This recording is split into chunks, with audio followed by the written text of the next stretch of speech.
መጀመሪያ ጥርሱን ማውጣትን ተከትሎ የሚመጣ የግግ ህመምን ለማስታገስ የሚረዱ መፍትሄዎችን ልንገራችሁ። ሰላም ወላጆች፣ ዶክተር ኤርሚያስ አበባው ነኝ። ልጆች ጥርስ በአማካይ ከ4 እስከ 7 ባለው ጊዜ ውስጥ የመጀመሪያ ጥርሳቸውን ያወጣሉ። ጥርስ በሚያወጡበት ሰዓት ደግሞ የተለያየ ምልክቶችን ያሳያሉ። ከነዚህ መካከል አንደኛው ግግ አካባቢ ማበጥ እንዲሁም መቁሰል፣ እሱን ተከትሎ ደግሞ ማሳከክ ስሜትን ለማስታገስ ብዙ ጊዜ እጃቸውን ወደ አፋቸው ማስገባት እንዲሁም ደግሞ ጆሮአቸውን፣ ፊታቸውን ማሸት ምልክት ሊያሳዩ ይችላሉ።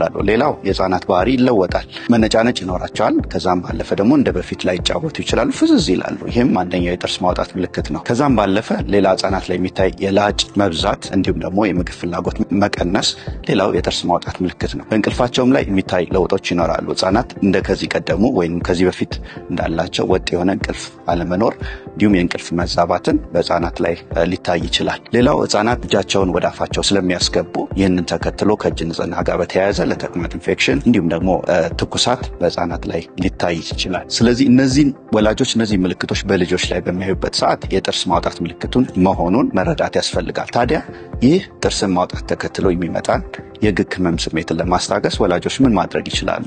3-4 ነጥቦችን ልጠቁማችሁ። የመጀመሪያው ይህንን የህመም ስሜት ለማስታገስ ወላጆች እጃቸውን በደንብ በመታጠብ በሳሙና በመታጠብ ግጋቸውን ማሳጅ ማድረግ። ሌላው እንግዲህ ጣት ላይ የሚጠለቅ የግግ ማሳጅ ማድረጊያ በመጠቀም ማሳጅ ማድረግ ይችላሉ። ሌላ ሁለተኛው የህፃናት ትንሿ ፎጣ ወይም ሰውነታቸውን ለማጠብ የሚጠቀሙበትን ፎጣ በመጠቅለል እንዲሁም ደግሞ በመቋጠር ጫፏን ወተት ውስጥ ወይም ውሃ ውስጥ በማድረግ ያቺን የነከሯትን በፎጣ በጥርሳቸው እንዲነክሱት በማድረግ ግግ አካባቢ ያለውን ስሜቱን ለማስታገስ ይረዳል። ሌላ ወላጆች ማድረግ የሚችሉት ፓሲፋየሩን በፍሪጅ ውስጥ ትንሽ ቀዝቀዝ እንዲል በማድረግ እንዲሁም ፓሲፋየሩን እንዲነክሱት በማድረግ የግግ ማውጣት ስሜቱን ሊቀንስ ይችላል። ሌላ ወላጆች ማድረግ የሚችሉት ነገር ቀዝቀዝ ያሉ ምግቦችን መስጠት ይመከራል። እነዚህም ለምሳሌ እንደ እርጎ እንዲሁም ደግሞ ካሮት፣ አፕል የመሳሰሉትን ነገር ለህፃናት በመስጠት ያንን ነገር እንዲነክሱ በማድረግ የህመም ስሜቱን ማስታገስ ይቻላል። ነገር ግን ወላጆች ጥንቃቄ ማድረግ ያለባቸው እንደ ካሮት የመሳሰሉ ነገሮችን በሚሰጡበት ሰዓት ወደ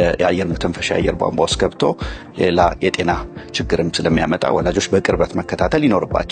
ሌላው ህመሙን ለማስታገስ እንደ ፓራስታሞል ወይም ደግሞ አይቡፕሮፌን የመሳሰሉትን የህመም ማስታገሻዎችን መጠቀም ይችላሉ። ሌላው በወላጆች ዘንድ የሚጠቀሙት አንደኛው ነገር ቲዚንግ ጄል የሚባለው ነው። ይህ ቲዚንግ ጄል እንግዲህ ከ2 ዓመት በላይ ላሉ ህጻናት ወላጆች ሲጠቀሙ ይታያል።